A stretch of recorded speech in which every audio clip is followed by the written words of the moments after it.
Bizarre Brain Comics. Hello, my comic book friends, and welcome to Bizarre Brain Comics. I am Gary, your host. This is where I like to take a look at some older comics, talk a little bit about the characters and creators, and examine the stories and the art. And in keeping with October Spooky Month, I wanted to touch on kind of a crossover between the superheroes and some of the spooky stuff. What I actually wanted to do was feature an issue of I think it was in Detective, when it's part of a story when Batman and Robin were turned into vampires. I've got one. I think I got one. I think I still have it. But I couldn't find it. That's what I wanted to do. So I made do with this one. This is World's Finest, number 249 from 1978. And it's a Dollar Comics 80-page issue.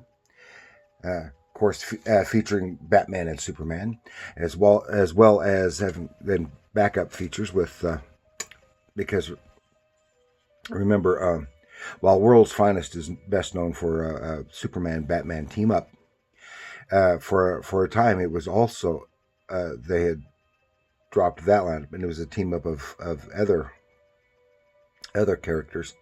And here, this has this great cover by Jim Aparo. And it's too bad he didn't do the interior art for this particular story, because his style would have worked better for it. And then it has a story with Wonder Woman, and I may come back another time and cover that story, because it is Wonder Woman. The story takes place during World War II, and she is teamed up with Sergeant Rock. Then we have Black Canary and Green Arrow in a story in this issue, and then in this issue introduces The Creeper by Steve Ditko to the World's Finest lineup. But this story, to fit in with the spookiness, of course, it's got guest stars the Phantom Stranger. Anything he deals with is on the spooky side. But the story is, and the title of the story is a spoiler for the story itself, features The Vampire of Steel. And this was written by Bob Haney, and with art by Kurt Schaffenberger. Now, I like Kurt Schaffenberger, but his style just does not fit the darker tone of this kind of story. Kurt Schaffenberger, from 1920 to 2002, is an American-German-born cartoonist, best known for his work on Captain Marvel and the Marvel family from Fawcett in the Golden Age. And also later when, after DC acquired the property. And he also did, and as well as other DC work such as Lois Lane, Jimmy Olsen, and Superboy. He immigrated from Germany at the age of 7 to Connecticut, and then later to New York City. He won a scholarship to the Pratt Institute. After that, he joined Jack Binder's studio. That was in 1941, working on Fawcett stories. And he moved into an apartment which had just previously been occupied by a high school coach who had moved. And that coach was a pre-NFL Vince Lombardi. I thought that was a neat little bit of trivia. And during World War II, he worked for the OSS, Office of Strategic Services, and he left the Army as a master sergeant to return to comics, working on for a variety of publishers, including EC and Classics Illustrated. And he retired after assisting on the now classic story, Whatever Happened to the Man of Tomorrow. And he had also done a mini-series about a young Jonathan and Martha Kent called Smallville. Kind of like leaning towards what later became the TV series, but only a little bit.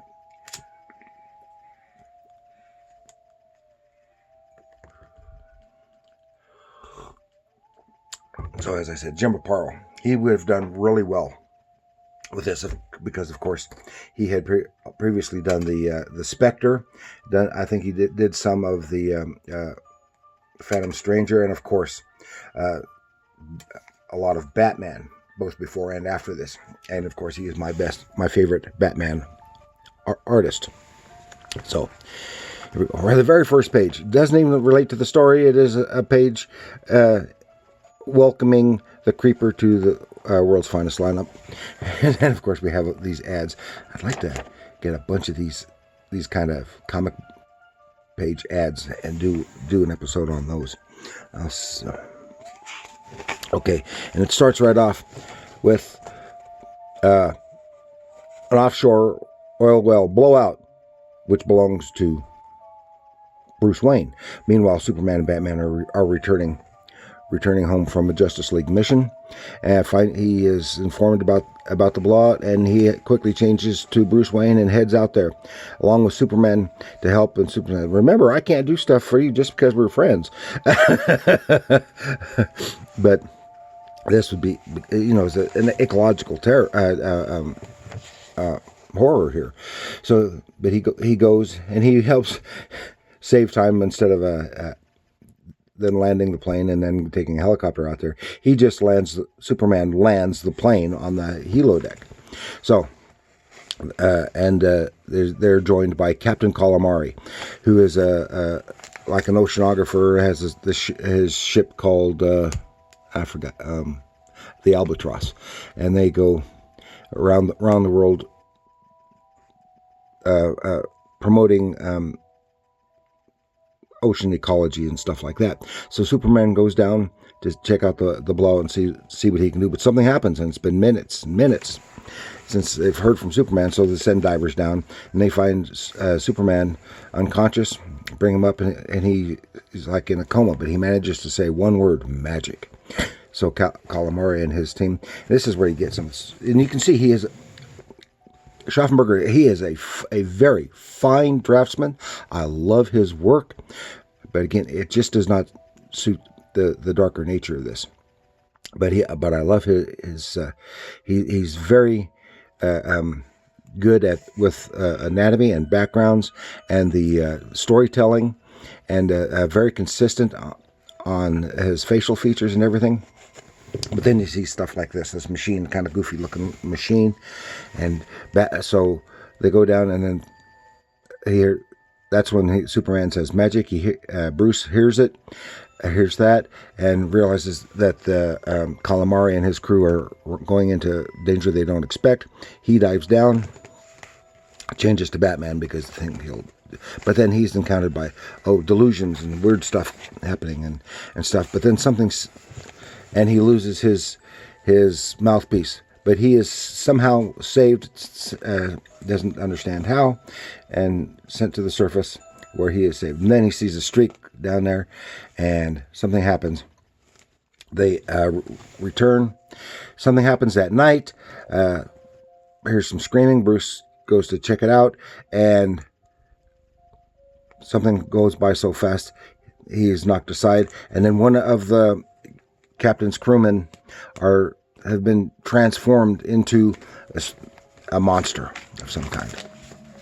So they tranquilize him and put him in the hold until they can figure out what's wrong. And Captain Calamari says, "See, look, these marks. There's singed marks. And it's the mark of the Trillig. Now, what's a Trillig? Some kind of undersea vampire type creature, and it changes people into monsters." So later, Batman goes down on his own to investigate the blowout, and then his plane for some reason falls off the platform, nearly crushing him.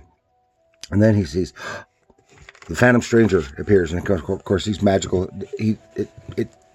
Being underwater doesn't bother him. So, and then the other machines come down, and he tells about something about the Nego realm, and he's trying to find Phantom Stranger's trying to find out more. And I'm taking too long, and there's more attacks of the Trillig. The captain thinks it's Batman. Chains him up, tranquilizes him, and the Phantom Stranger frees him, and they set a trap for the Trillig, and it turns out that it's Superman. He is this weird undersea vampire, and flashes light on him. He can't stand the bright light. He goes back, and he's comatose. The captain and his people go down and into the crevice where had the blowout, and find ruins, and there's some creatures, and the crew are fighting the creatures, and Phantom Stranger finds a stake in this platform, and it's magical. He comes back and said this is the only thing that can kill the Trillig, and so it has to be done right at sunset when the Trillig is taking over. And so it's almost sunset. Phantom Stranger goes back down, communicates with the last survivor of the creatures down there, comes back, and stops Batman from destroying Superman and the Trillig. The captain and his company, they attack. Turns out that he found out that the captain and his crew are actually like pirates, and they've been devastating the sea, and the Trillig effect only affects these men, these bad men. It makes the horrible creature that's inside them come out, and the Trillig victims have destroyed themselves in the hold, each other in the hold, and Batman as Superman is saved, and all is well, and Superman goes down to take care of the blowout, and that's the end of that story. I won't show the other stuff in there. And that took me a lot longer than I had intended, but it is a longer story. It is a 20-page story, and it's only slightly fits with the Halloween theme. It's a fun story. I like it. I like just about anything with the Phantom Stranger. Again, I love Kurt Schaffenberger's work. It is some real fine work, but again, I think his art does not fit the darker tone of this storyline. It makes it too cutesy. No, that's not the word I want. But anyway, it doesn't fit. The darker aspects would have been better suited by Jim Aparo or Dick Giordano or someone like that. So that's what I've got for you this time for our spooky month for Halloween. World's Finest 2249. And please like, share, subscribe, and tell me what you think of this story. Is it too silly? This is, in case I forgot to mention, it was from 1978. Is it too silly or what? I think it kind of is too silly with his with Schaffenberger's art. But let me know what you think. And remember, comics are art.